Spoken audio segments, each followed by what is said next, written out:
trying to see fucking the actor that Sam Witwer. That's his name. This guy does like the voice acting for Anakin in the animated show, and he's so good. It literally almost kind of looks like him too in the animated show. And I think this guy is fucking great. Anything that like, you know, he's in, like I don't think he gets enough like big serious parts that are really good. Watto is seriously misunderstood. I read somewhere that is that the guy that's like a Jewish, is supposed to be like an anti-Semitic stereotype? Yes. I'm not saying that he seems like that. I'm saying I read somewhere that said no, dude, you're Watto not, like, dude. There's so much with the prequels that are just like. Has anyone else heard that? I didn't just read that on a really weird corner of the internet, right? There's a lot going on in the prequels that like. Dude, what the fuck were you thinking? Like, I don't know. I've heard like, you know, good and bad sides of. It's like literally right on the Wikipedia page. I've heard good and bad things about the Jar Jar Binks argument. Allegations of anti-Semitism. It has been suggested that the character is offensive because of perceived similarities to a stereotypical Jew, having a large hook nose. I don't even know if I can read this. I don't even feel comfortable like reading through all these things. Jay Hoberman of the Village Voice said it's the most blatant ethnic stereotype due to a certain shape of his nose. Like, I don't even like saying hooked nose on to describe anything. Well, technically, it's more like a trunk. It's more like a tapir. Yeah, it is like. Oh, and I guess that it also has to do with the slave trade. So they're saying that. Yeah. They're trying to do that. White slaves. The Nation said that he was actually a stereotype of Arabs, but he was more comprehensively anti-Semitic, both anti-Arab and anti-Jew. Technically, aren't like Arab people a Semitic people? Semitic, yes. Like, yes, so it's. That's what they're saying. That he's anti-Semitic, both anti-Arab and anti-Jew. Oh my God, Robbo. Fucking and yes, then there's Newt Gunray, which is just like from the very late 90s was a weird time. It was my coming of age. Newt Gunray and the Nemoidians, just like as a whole, and like the first movie is just like, what the? Oh yeah, Jar Jar Binks. Yeah, I forgot about that one. Hashkush said that it's a blackface Jamaican. Yeah, kind of. And I feel bad for the actor too, because the actor at times is like literally wanted to kill himself because he like has not gotten like any work because of that movie, right? And he had people hating the characters so much, and he went on the internet and he's just like, I'm sorry. yeah, literally. I have to look that up. I'm just sorry. Yes. And I shouldn't be laughing at it, but like for me, it's the juxtaposition of like how like kind of happy Jar Jar Binks seems. Like he's kind of like this comic relief, and like as a kid, I loved him. Right. I didn't think anything particularly bad about him. I was like, oh, he's just this goofy guy. I didn't know as much as I do now. But let's go. Just that behind, there's like this broken man behind it playing him. Do you know anything about Blade Runner, Pat? No. Okay. So the plot of Blade Runner is that people have started making androids that are like people, but they're not considered people, right? And you know, they actually had a black guy play Jar Jar Binks. Yeah. I think it would have been. I think it would have been worse if it wasn't. I can't tell which was. I can't decide which is worse. I can't decide like pulling a black guy in from a casting and be like, listen, I need you to watch Mammy, and then be like that as an alien. Like that seems not good. Do you remember Newt Gunray? No. He's the guy that played all right, you know what? Like, you see what Baldwin's Ghost said? All I said was Blade Runner was a movie about white people trying to figure out if slavery was bad or not. That's pretty much the premise of the entire franchise. He was fucking this guy right here. Is it coming back to you yet? Yeah, I know exactly. Do you remember what his voice sounds like in your head? Yeah. Yeah. A little bit, yeah. Don't say it out loud, but just, remember what his accent sounded like? Yeah. Oh, he was in Robot Chicken. Well, good for him. The guy who played Jar Jar Binks did a couple voices on Robot Chicken. That's good. Thank goodness. There are so many reasons to not like Phantom Menace. It's hard to choose.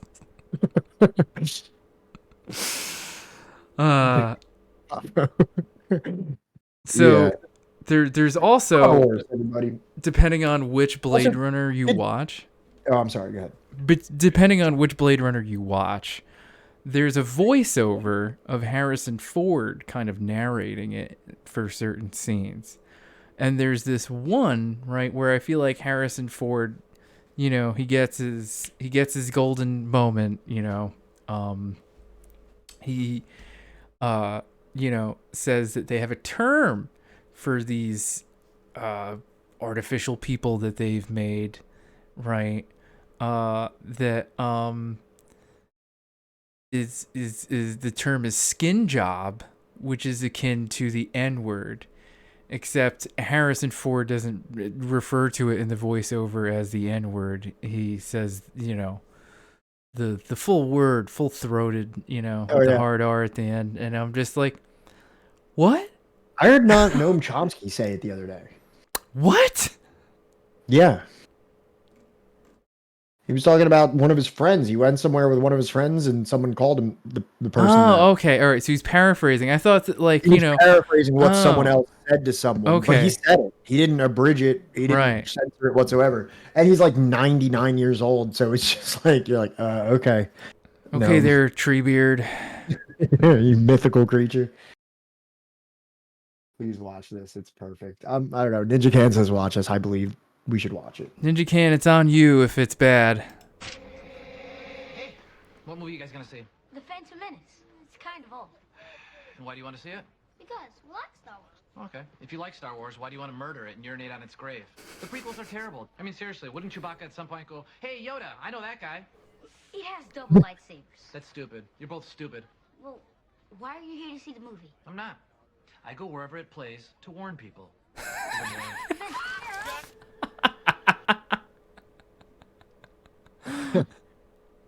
Wow, I just typed in Noam Chomsky N-word, and the first thing that comes up is the dude, I just typed in chat, listen, I just typed in Noam Chomsky and N-word, and the first thing that came up is r/Destiny subreddit. I literally just realized that no one else could see the video that we were just watching. Oh.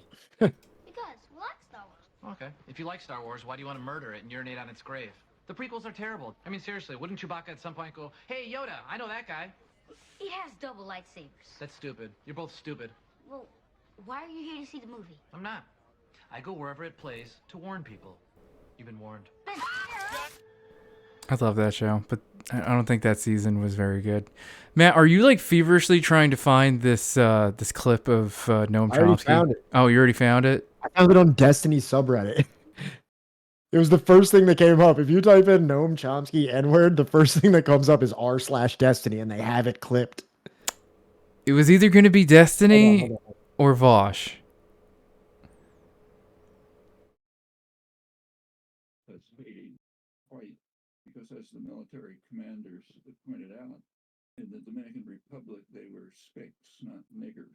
So Oh, geez. He says, could you hear that through the microphone? Could you hear that? Yeah, I heard. I didn't know I didn't know that got picked up. We need to definitely cut this. We need to cut this. Like You know, we need to. Are you not allowed to have Noam Chomsky say the N-word on Twitch streams? Is that not allowed? Chat, did you hear that?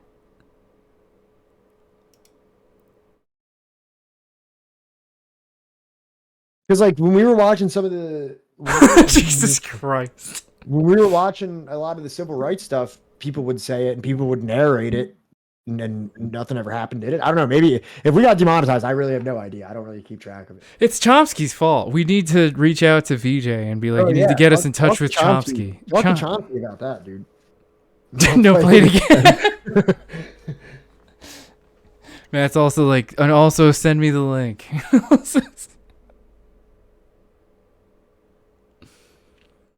Yeah, he actually dropped a couple little slurs in that one.